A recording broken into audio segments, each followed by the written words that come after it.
welcome to our channel The Education Seeker, and I have started a new problem series that is named as Concept Booster, and it is very important for any kind of competitive exam. So I will be posting several problems from inorganic chemistry, organic chemistry as well as physical chemistry. And today's problem is from very basic, very ground organic chemistry, and that question is the order of reactivity of the phosphides A, B and C towards an electrophile is, this is phosphide A, this is B and this is C. Four options are given.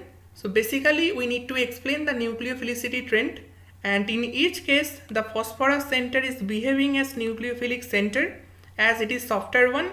And if you want to talk about the conformation flexibility of A, B and C, then it is more or less same. So the problem cannot be explained in the terms of steric strain around the phosphorus center. So we need to go beyond that. So the question is, what is the governing factor? The answer is simple. The governing factor is stereoelectronic effect. Let me come to the solution.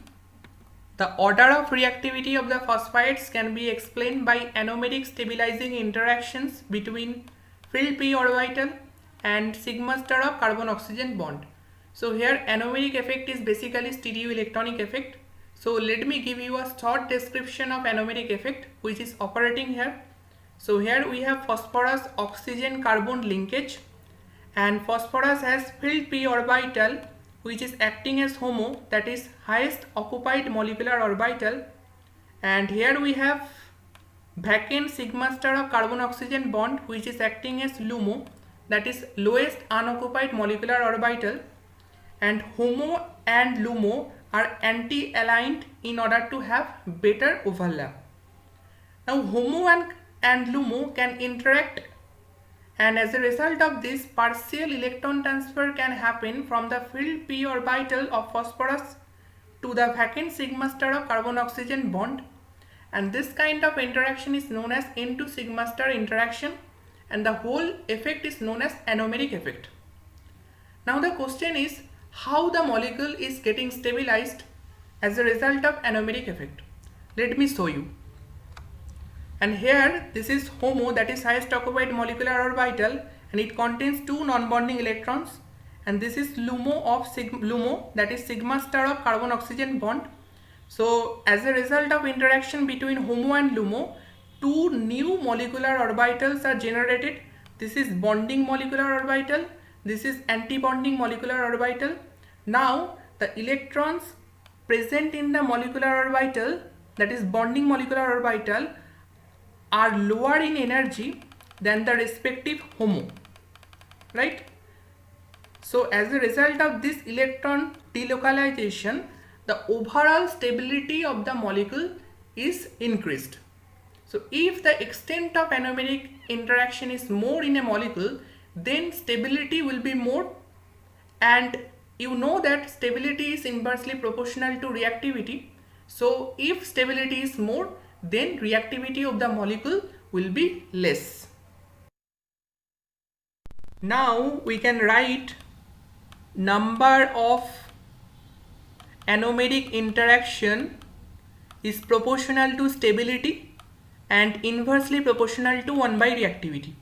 So if number of anomeric interaction is more, then reactivity will be less. Now I will start calculating the number of anomeric interactions present in phosphide A, phosphide B and phosphide C. So let me start with phosphide A. In phosphide A, the lone pair is in equatorial position, and this lone pair and this carbon to oxygen bond are in anti-periplanar alignment. So as a result of this, the non-bonded electrons present on the phosphorus atom is partially transferred to the vacant sigma star of carbon to oxygen bond.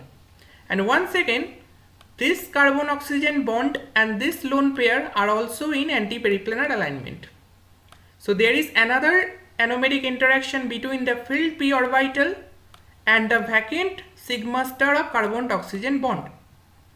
In this conformation, this sigma star of carbon to oxygen bond and this filled p orbital are same to each other. So there is no anomeric interaction between them. But if this methyl group is oriented like this, then the sigma star and the filled p orbital will be anti to each other and there will be another anomeric interaction. But if the methyl group is oriented like this, then there will be tremendous 1,3 syn diaxial interaction and this conformation will be very unstable, right? So basically phosphite A has two anomeric interactions between the filled p orbital and sigma star of carbon to oxygen bond. Now in case of phosphite B, the lone pair present on phosphorus atom and sigma star of these three carbon to oxygen bonds are in anti-periplanar alignment, right? So there are three anomeric interactions between the filled p orbital and sigma star of carbon to oxygen bond, right? Now in case of phosphite C, if this methyl group is oriented like this, then there will be anomeric interaction, otherwise there will be no anomeric interaction. Now in this conformation, the non-bonding electron present on this phosphorus atom will be partially transferred to the vacant sigma star of carbon to oxygen bond, thus enhancing the stability of the molecule. Thus phosphite A has two anomeric interactions, phosphite B has three anomeric interaction and C has only one anomeric interaction. So C is strongest nucleophile having the minimum number of anomeric interaction and B is weakest nucleophile having the maximum number of anomeric interaction. And in case of phosphite A, the number of anomeric interaction is intermediate between B and C. So the nucleophilicity of phosphite A is intermediate between B and C.